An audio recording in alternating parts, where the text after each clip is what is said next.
Ladies and gentlemen, let's start a more dynamic part of our lesson. That is the present simple tense of sentences with verbs. You remember that there are sentences of characteristic with the verb to be, and there are sentences with verbs. So let's start from the meaning of the simple present tense in such sentences. Basically, there are many situations in which we can and should use present simple, but right now we'll take three main situations.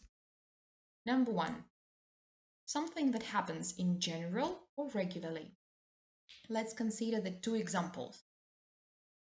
The first example, Lady Gaga sings Bad Romance. Right now, I don't know what Lady Gaga is doing. I don't know where she is. And I don't even know if she will sing this song in the future.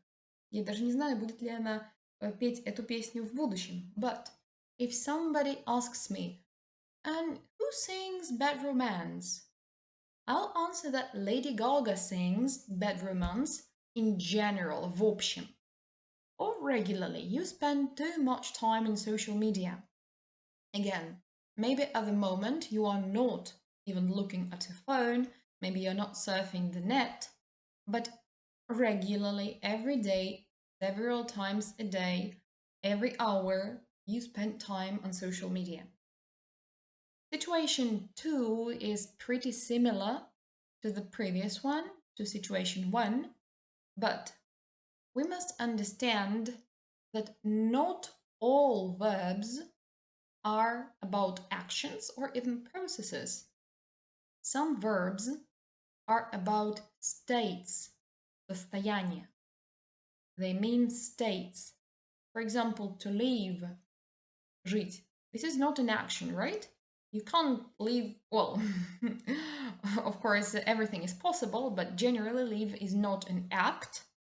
It's a state. For example, koalas live in Australia. This is a fact or a state. Children learn faster than adults. Again, this is not some process limited in time. They always learn faster than adults. This is a fact. And situation 3 is a bit similar to situation 2, but it's different from 1. There is a category of verbs known as stative verbs. Глаголы, обозначающие состояние. For example, to know, to understand, to believe, to think. Думать в значении иметь мнение. Because it's impossible to have one opinion for 3 minutes and then to stop having this opinion. This is not a process that develops in time. И на секундочку здесь перейду на русский язык, да, чтобы было понятно. Бывают такие глаголы, которые обозначают состояние в большей степени, нежели чем действие. Например, считать, полагать, думать, иметь мнение, любить, ненавидеть, кстати, to love, to hate, to prefer, потому что это не какое-то конечное действие, например, like to drive a car or to cut bacon, да, которое может начаться и протекает определенное время и может закончиться. То есть такие глаголы мы используем только в простых временах, а не в продолженных. And now, ladies and gentlemen, let's take a look at the form. How do we use such sentences? As usual, we start from the positive sentences. Here you see that the formula is subject, verb, object. It's very simple. We usually use the infinitive of the verbs. Мы обычно используем самую главную начальную форму глаголов, но только без частицы to. Вы знаете, что в инфинитиве, в неопределенной форме, в английском языке глаголы имеют частицу to. Так вот, в этом времени мы используем просто тот же самый глагол, просто без этой to. Like, I enjoy listening to the sound of rain. You love family get-togethers. Well, here, with these sentences, I illustrate the use of verbs with different persons, с разными лицами, грамматическими лицами, такими как я, ты, мы, etc. I enjoy, you love, we exercise regularly. Hydrographers investigate and describe the seabed. But here you see 3 red sentences. What is special about them? Well, here the subject is he, she, or it. Well, this is not she, this is Mary, but we can say she instead of Mary. So it's he, she, it. The third person singular. Третье лицо, единственное число. And in such cases, we add the ending s to the verb. I'm pretty sure that you know this rule.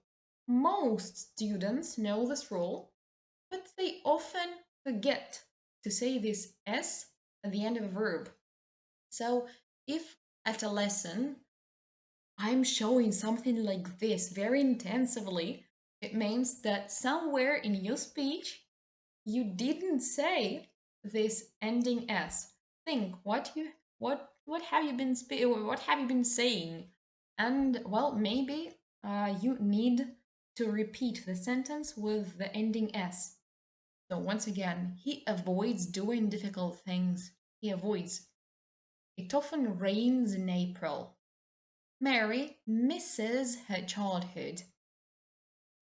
The negative form has the following formula: subject plus don't or doesn't plus the infinitive of a verb and object.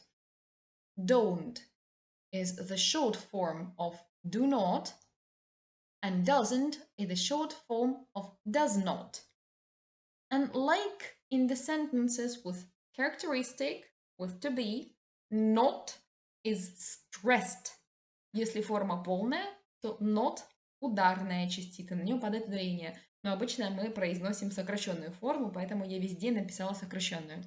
I don't really enjoy playing chess. I don't. You don't answer my questions. We don't stay out until late. Vegetarians don't eat meat. And again, if we have he, she, or it, like this politician, man or woman, he or she, doesn't tell the truth.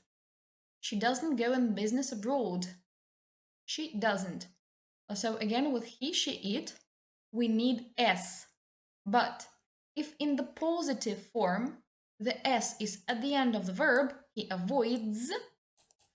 In the negative forms, the s is inside the doesn't. And we don't need to add s after the verb. So it doesn't tell. Doesn't tell. Not tells, no. Doesn't tell. Doesn't go. Doesn't tell. Doesn't go.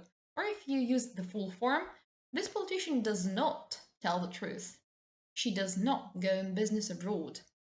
And finally, let's take a look at the questions.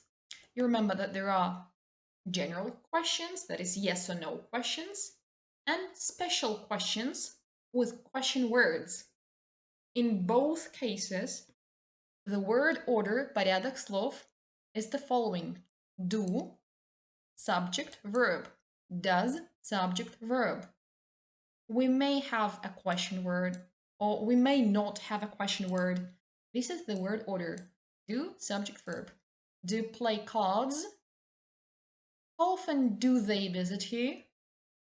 Here we've got a question word. Well, this is not a question word, this is a question expression. How often? 2 words. And it must be do. I'm sorry, this is a misprint. Do they visit you? Do they visit? Do you play? Do they visit? Does he try to keep fit? This is a general question. You have to guess yes or no. Where does she do yoga? Does she? So this is the word order. Does she do yoga? Okay, great, ladies and gentlemen. Thank you for your attention. You can do some exercises on these topics. And let us continue with the adverbs of frequency.